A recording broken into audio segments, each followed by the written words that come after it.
Episode 48 Shri Tara school of wellbeing से मैं हूं शांति पाहवा। जैसा कि मैंने पिछले एपिसोड में बताया कि अगर तुमने अपनी समस्याओं पर काम करके अपनी समस्याओं से छुटकारा पा लिया तो तुम्हारे हजारों घंटे बचने वाले हैं।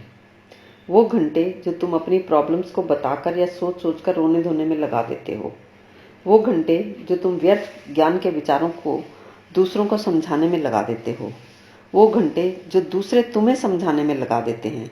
समझ न तुम रहे हो न वो रहे हैं। तुम्हारे वो घंटे बचेंगे जो तुम घूमने फिरने के नाम पर चाहते तो एंजॉय करना हो, पर पैसा बर्बाद करके आपस में ही लड़कर वापिस आ जाते हो। तो इस सब में जो धन, एफर्ट और समय की बर्बादी हो रही है वो बचेगी। फिर समय वो भी बचेगा जो तुम रूठने मनाने में लगाते हो और फिर दूसरे को कहते हो कि अरे मेरा ये मतलब नहीं था, मैं तुम्हें हर्ट नहीं करना चाहती थी। या फिर कहते हो मैंने ऐसा भी क्या कह दिया, अच्छा बाबा गलती हो गई, आगे से ध्यान रखूंगा या ध्यान रखूंगी। तो कहा सुनी के बाद तुम इस तरह से टाइम लगाते हो, तुम्हारे वो हजारों घंटे बचेंगे। और रिश्तों को बनाने में तुम जो महीनों सालों लगाते हो, इमोशनल इन्वेस्टमेंट करते हो, और फिर एक ही झटके में तुम्हारा वो ही रिश्ता टूटने के कगार पर आ जाता है। जब तक तुम्हें रूट कॉज ऑफ कॉन्फ्लिक्ट्स पता नहीं है, तुम्हारा हर संबंध खतरे में है, क्योंकि तुम्हें पता ही नहीं है कि कब किस बात पर लड़ाई हो जाए और दूसरा कब क्या कह दे और तुम क्या कह बैठो। और तुम देख ही सकते हो कि हर लड़ाई के चौथे कदम पर यही बातें होने लगती हैं कि आज के बाद तो मैं तुमसे बात ही नहीं करूंगा या करूंगी, आज के बाद मैं तुम्हारी शक्ल भी नहीं देखना चाहता या चाहती, आज के बाद तुम ये बात दोबारा कह मत देना, आज के बाद मुझे तुम्हारे साथ रहना ही नहीं है।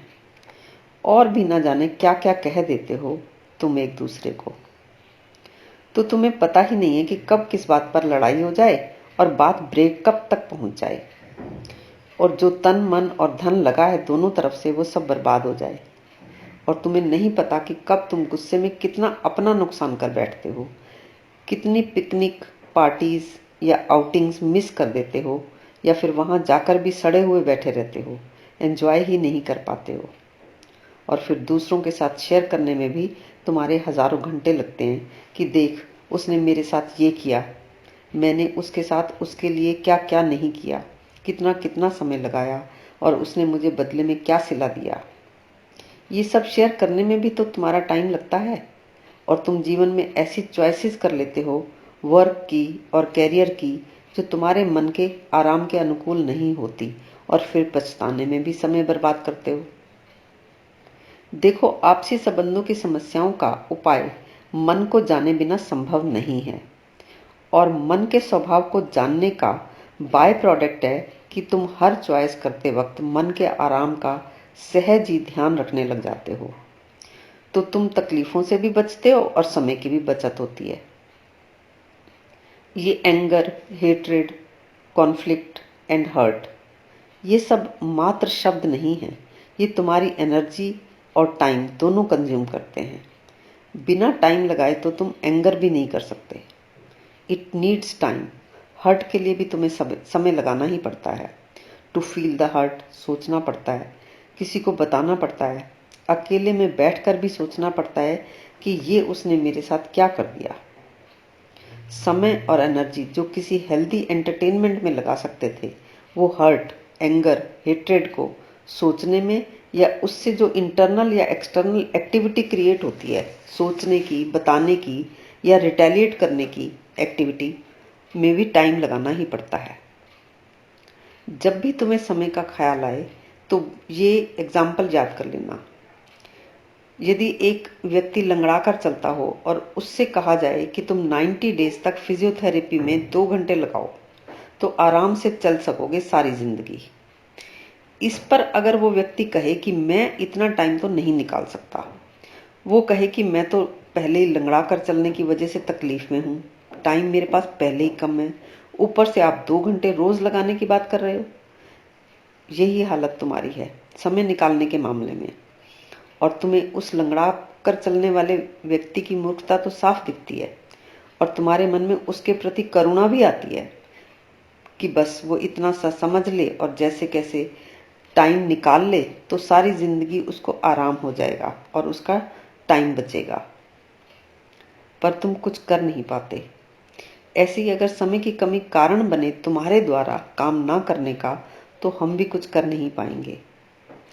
इस प्रोग्राम से न केवल तुम्हें ये पता लगेगा कि लाइफ में क्या इंपॉर्टेंट है, बल्कि तुम्हें उनके लिए समय निकालने की समझ भी मिलेगी, ताकि तुम्हें जिंदगी में पछताना ना पड़े। और ये जो तुम रिलेशनशिप इश्यूज के रेफरेंस में मन का स्वभाव समझोगे, तो इश्यूज के संबंध में जब तुम बात करोगे, तो उस बात में तुम जिस बात के लिए सीरियस हो रहे हो, लड़ रहे हो या परेशान हो रहे हो, तुम अपने स्पाउस को या बच्चों को समझाना चाहते हो, तो उन बातों को कहने के लिए तुम्हें उनका लाइफ में कितना महत्व है ये तो पता होना ही चाहिए, वरना तुम कैसे कहोगे।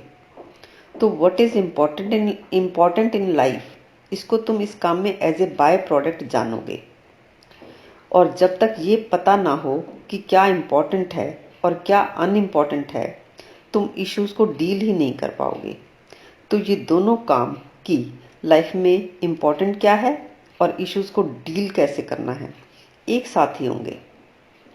और फिर मन में कोई इश्यूज नहीं बचेंगे जिन्हें तुम मन में सोचते रहो, बल्कि तुम्हारा पूरा समय उन कामों में लगेगा जो वाकई फायदे के हैं और इम्पोर्टेंट हैं। गैर जरूरी और इनसिग्निफिकेंट कामों से छुटकारा मिलेगा ही मिलेगा। तो इस समझ के बाद इन अ वे तुम्हारे पास बहुत टाइम बचने वाला है। असल में समय की कमी तुम्हारी नासमझी का ही प्रमाण है। जिंदगी में तुम्हारे पास जो भी समय है आराम से जीने के लिए पर्याप्त है, मोर देन इनफ है, पर तुम्हें पता ही नहीं है क्योंकि तुम्हारा बहुत सा समय यूजलेस कामों में लग जाता है।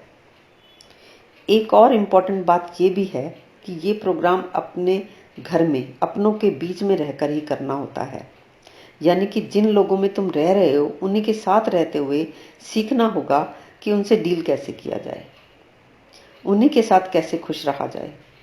उनको छोड़कर ये सोचना कि और लोगों के साथ हम ज्यादा सीख पाएंगे, ना समझी है।